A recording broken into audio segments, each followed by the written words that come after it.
Step 1, rinse your spinach. Once the spinach is washed, put it on a grill and you're going to cover this and steam it for about 10 minutes.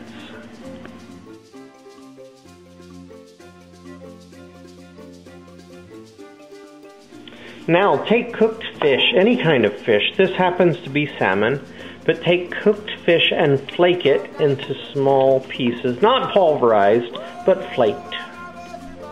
So we have about half a cup of shredded salmon here, half a cup, 3/4 cup, a cup. We're going to add 2 eggs. Now at this time you're going to take about 4 or 5 pieces of bread. I prefer to use whole wheat bread and pulverize it until you have breadcrumbs.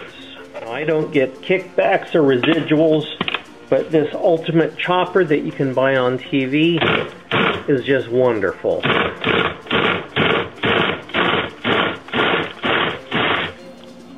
Once your breadcrumb is mixed in with the flaked salmon, add 1 tablespoon horseradish sauce, and depending on how spicy you want it, about a teaspoon of chili pepper.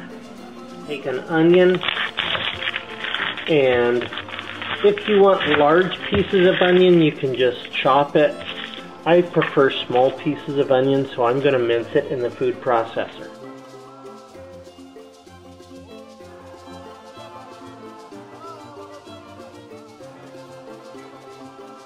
Here's another place where your ultimate chopper is just going to be the best thing that you have in your kitchen. You'll actually use this more than you do your food processor.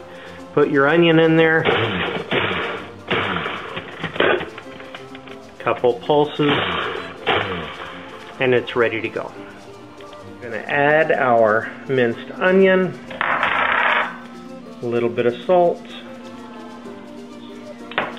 And this is a very cool spice here, tahine.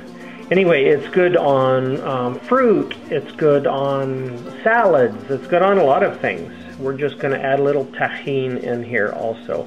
It has kind of a hint of lime in tahine. Add a little bit, about 2-3 tablespoons of olive oil,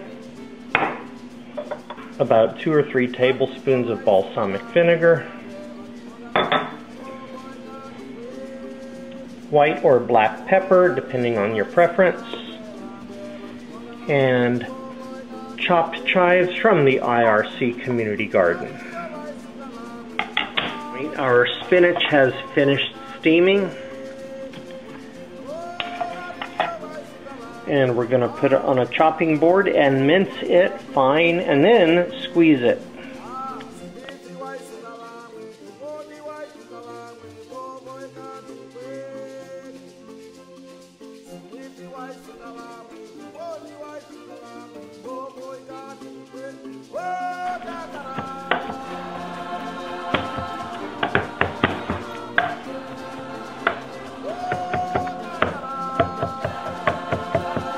Okay.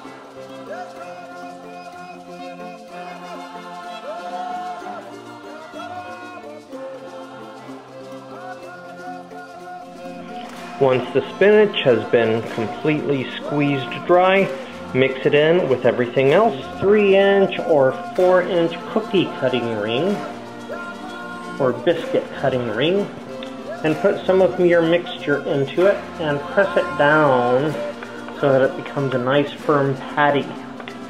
These are going to go into the oven at 350 degrees for about 20 minutes. At that point, you can serve them with lemon or tartar sauce, or cocktail sauce would be a good choice. Make sure that you have them tight, because if they're not tight, they will fall apart. Once they're packed down, you remove the ring, and there you go. After we've finished making the patties, they're ready to go into the oven. Now in this case, I used 4-inch rings, so 2 of these will be enough for one person. If you wanted to use 2 or 3-inch rings, you could use this for about 4 or 5 per person. The oven has been preheated to 350, so let them cook for 20 minutes. After 20 minutes, you take them out of the oven, and we have a lot of steam on the lens. Good heavens.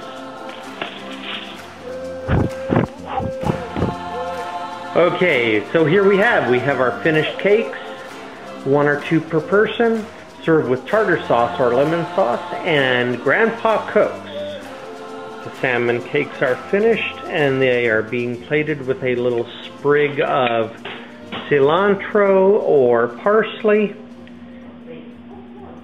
or basil, or that's my wife over there. Hello, wife. And that's it. So this is Grandpa from Grandpa Cooks saying that is how you cook my salmon cakes. For more recipes from the IRC Farm Cooperative or the Gila Farm, just search on IRC and you'll come up with all of the recipes. Thanks for viewing.